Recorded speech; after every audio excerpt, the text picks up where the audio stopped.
There's a war that nobody sees.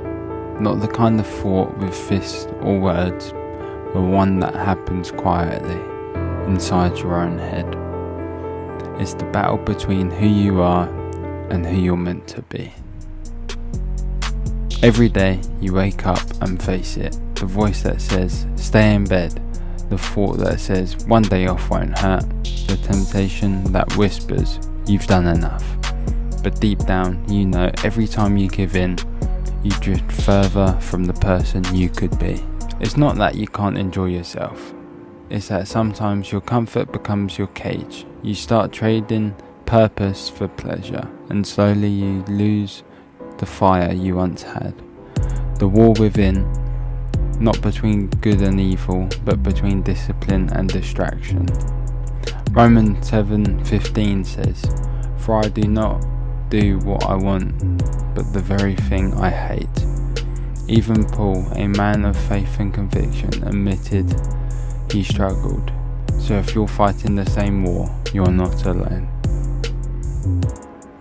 Temptation doesn't always look dangerous. It often looks peaceful, it feels easy.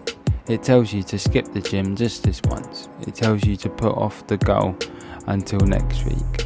It tells you to chase validation instead of growth. But that's the thing about temptation. It doesn't destroy you all at once. It does it slowly, one small compromise at a time. You don't notice until one day you wake up and realize you stopped showing up for yourself. Every single day you have two choices: feed the old you or build the new one. And that's not dramatic, that's real. Every decision compounds. The little things no one sees matter most. God gave us free will, not to do whatever we want, but to learn what's right. Every choice is training. Every temptation resisted is proof of strength. You don't grow from comfort, you grow from conflict. And the conflict inside you is the one that decides everything. You're not going to win every day. Some days you'll lose. You'll fall short, you'll give in. But listen, losing a battle doesn't mean you've lost the war. What defines you isn't the fall, it's the rise. The willingness to stay. I messed up, but I'm not staying here. That's what faith is. Believing there's still purpose in your failure, because there is.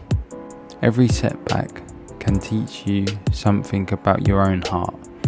Where you're weak, where you need to grow, and where God's strength starts to work. Here's what I've learned. You can't fight the war within you on your own. You can't win it with just willpower. Because it's not only a mental battle, it's a spiritual one.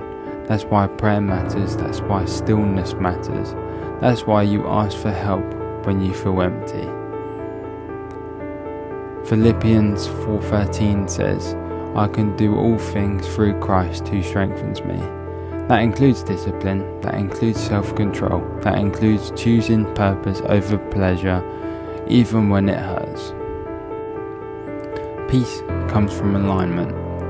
There's a peace that comes when your actions align with your purpose, when you stop running from yourself, when you stop living two lives, one that looks disciplined and one that secretly battles guilt.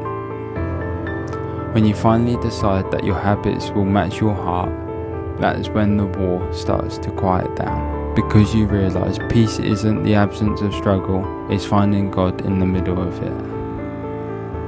The war within never fully ends, but every day you fight it, you win a little more of yourself back. To rebuild your mind, you protect your peace, you become who God designed you to be. So yeah, play the game, enjoy the drive. Rest when you need to, but don't forget why you started. Because this war isn't about proving anything to others. It's about proving to yourself that you're not who you're supposed to be, or used to be. For I do not do what I want, but the very thing I hate. Romans 7:15.